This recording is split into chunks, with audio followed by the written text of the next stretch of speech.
Hi there, my name is Richard Petrie. I work with a lot of top professional sports people, a lot of top business people, and I want to cover something today which is it's an amazing little concept, little understanding that's going to help anyone achieve their goals a hell of a lot faster. So I just want you to think, has there ever been a time maybe you've set New Year's Eve goals, resolutions, and you decide you were going to achieve this goal and you found a month later you hadn't done anything for it? Or maybe you tried to lose some weight. A lot of people try to do that, and you started on a course trying to do it, and you found you couldn't do it. Maybe you're going to try and get fit. Maybe you're going to try and make more money, something like that. So you have a goal, and then it's almost like your habits or your old ways of thinking have stopped you achieving it. So what I'm going to show you very quickly is why that happens and what you can do about it, and this will make a massive difference in helping you achieve and get what you want to do.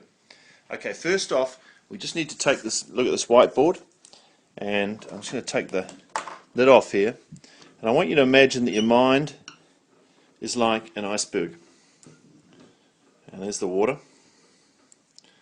and imagine yourself, it's almost like let's say you set a goal to lose some weight, and it's like you're sitting on a top of an iceberg with a paddle in the water, and here's your goal over here, and you're trying to move in this direction in that way.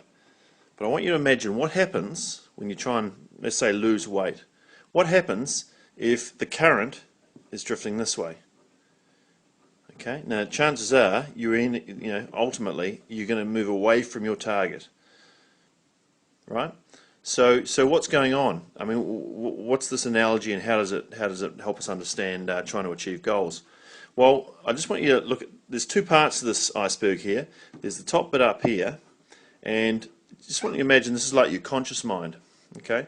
And then down below is like your subconscious. And we all know we've got a conscious mind and a subconscious mind, but most people aren't particularly familiar with this part down below the waterline.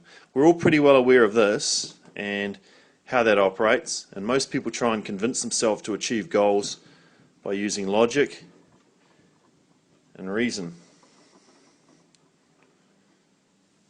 But we're not particularly well trained at how to influence this part of the brain. And the problem is, if this part's not going in line with where you want to go, you might take a few paddle strokes in this direction, but ultimately you're going to end up going this way. So the question is, how do you communicate with the subconscious part of the mind down here? How do we get the arrows turning around and going back the other direction?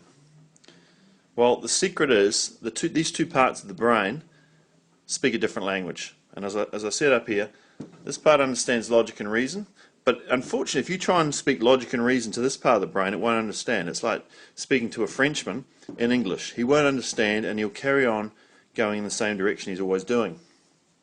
The secret to communicating with this part of the brain is to speak the language it understands, and then it works on images and emotions. So there's an impact. These images have an effect on emotions, and emotions have an effect on the images. So sometimes if you've ever seen a scary movie and got scared, even though you know they're just pretending, it's not real, it's just pretending, then you'll still end up getting scared. And you might decide to turn the TV off for 10 minutes or go make a cup of tea because you're being scared, even though logically you know they're just pretending. Because this part of the brain does not understand the difference between what's real and what's imagined.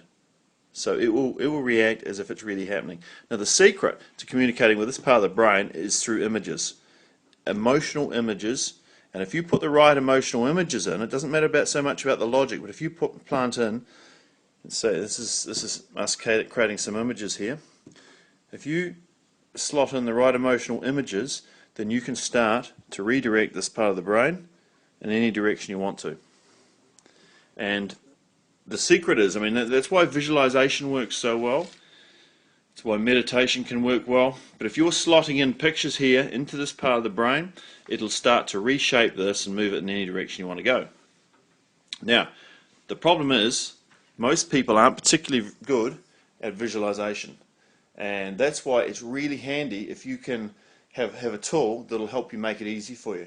And that's where I've come across this tool called Prime Aspirations, or primeaspirations.com, and it's a piece of software that Paul Rodden set up, and it's phenomenal in terms of helping you create pictures for yourself that'll start moving your subconscious back in the other direction, whichever direction you want to go. So I really recommend check it out, get into it, start playing with it, and if you start to notice that your brain starts realigning in any direction you want to go, then it's because this factor about you communicating with this part of the brain using the right language, images and emotions.